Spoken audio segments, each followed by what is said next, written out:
The obligatory minecart level. This seems to be in almost every single video game franchise I've ever played. Well, yeah. Kirby had one, Sonic has had a couple, Mario's had plenty, Donkey Kong, some other games I'll get to, and then this.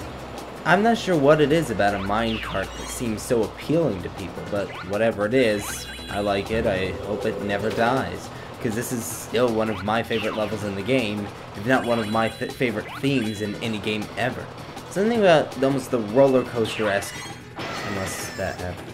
Something about the roller coaster-esque, platforming aspect of this really does seem, well, remarkably appealing, and I absolutely love it when a game gets to show off what it can do when on rails.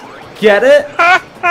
Anyway, this level is, well, it's easy, but because you don't have to steer, but that also means they had to find another way to excuse some difficulty. So be prepared for a couple jumps that it doesn't look like you'd need to do this, but you'd actually need to press the run button to go faster.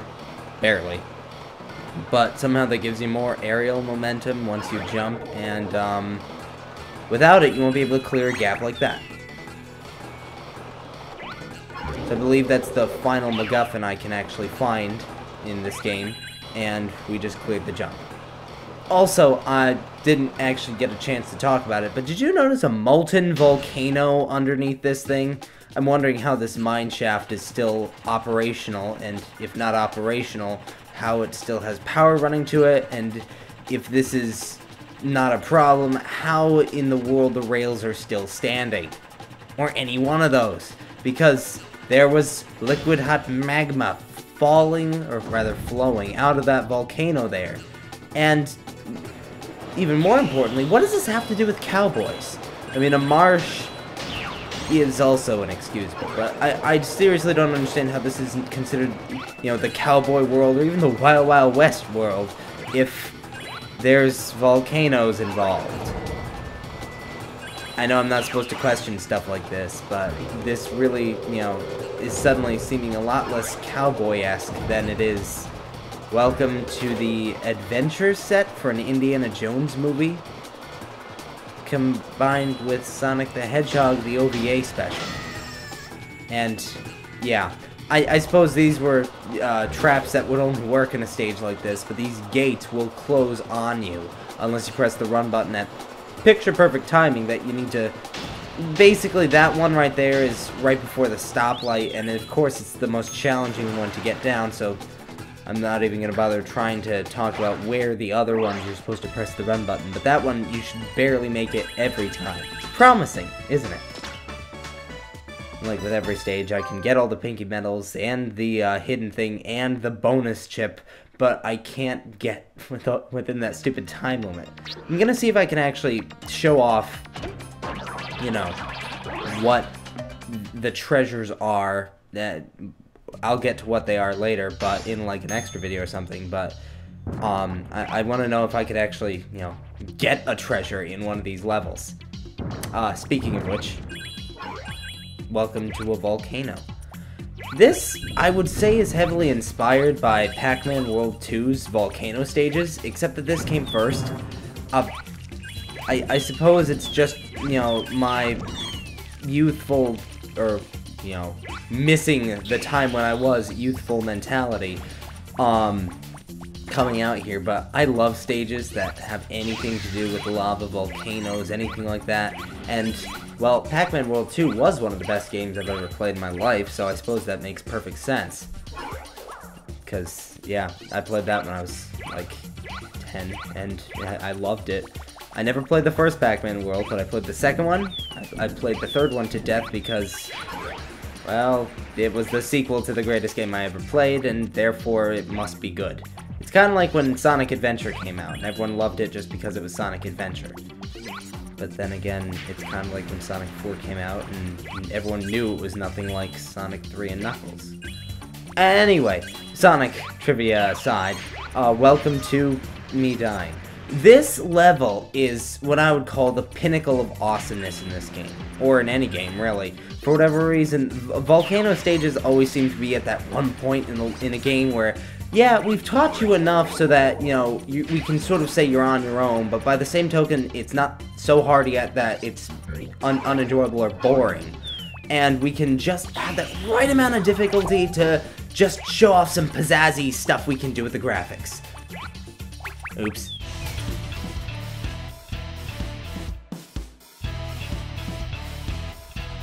Wait a second, what's going on here? Why did the screen go all... Ladies and gentlemen, it's time for your favorite part of the Let's Play. Let's see how much Austin can fail.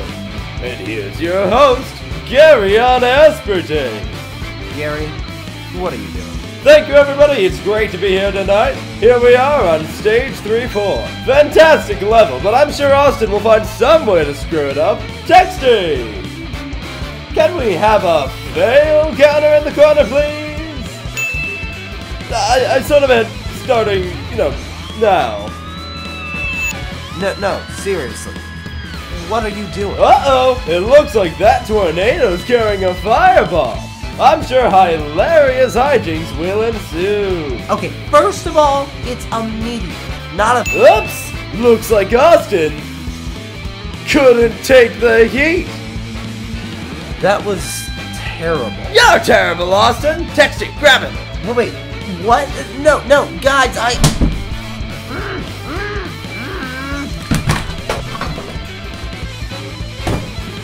Well, with him out of the way, let's continue on, shall we?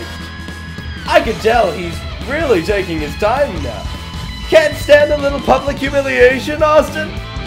Well, it's not like you're dumb enough to jump right into the... Whoops! Never mind, folks. He is! That's gotta be worth more than one fail. What do you say, Texty? Sounds good to me. Beautiful. Oh, come on, guys. It's my favorite level. Did you hear something, Texty? Must have been. Anyway, I'm bored of all this magma. Let's see what other environments Austin can fail in.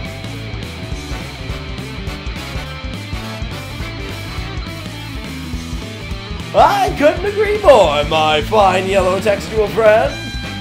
Uh-oh, precision platforming? I bet Austin will set up Fail Central here. Huh, I could have sworn he was gonna... Aha! Even physics wants the show to go on, Aussie. Seems the cows even hate you from their deathbed. Don't leave us hanging, Austin. Please show us that wonderful Dreamcast programming again. Fine, be that way. Ah, this weather seems to be a good omen. For tonight's show, that is. Ah, and here I thought you were gonna run right into the Indian. Nope, just send the robot right into the drink. Seems even the natives want Austin dead now. I wonder how our little pinhead will fail this time. Ooh, that was a close one. But that kind of luck can only last so long.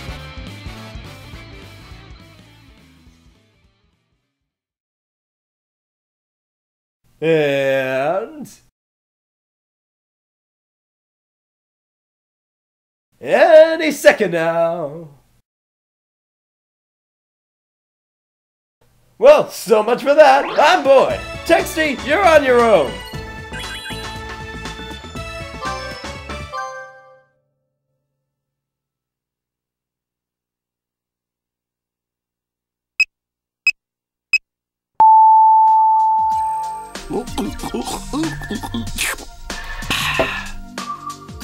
By the way, did I tell you what happened to me the other night? I went to my local watering hole, the Good Old Boy Saloon, and found a very depressed cowboy crying into his glass of moonshine. He was telling the barkeep all about how he was unable to compete with the other villains because his weapons were so old-fashioned. You see, he only had one measly six-shooter, while everyone else had lasers, flamethrowers, rocket launchers, and hazardous chemicals. I laughed and told him that the world is so concerned with technology that people have forgotten about strategy. Why not learn to shoot with both hands? Not only will it add a certain panache to your style, it will also allow you to compete with even the fiercest villains on the scene. A few hours later, he had forgotten his troubles and was having a great time. We were laughing and carrying on like old school chums. Actually, I offered him a place in the Wild West section of Pow Pow Park. You don't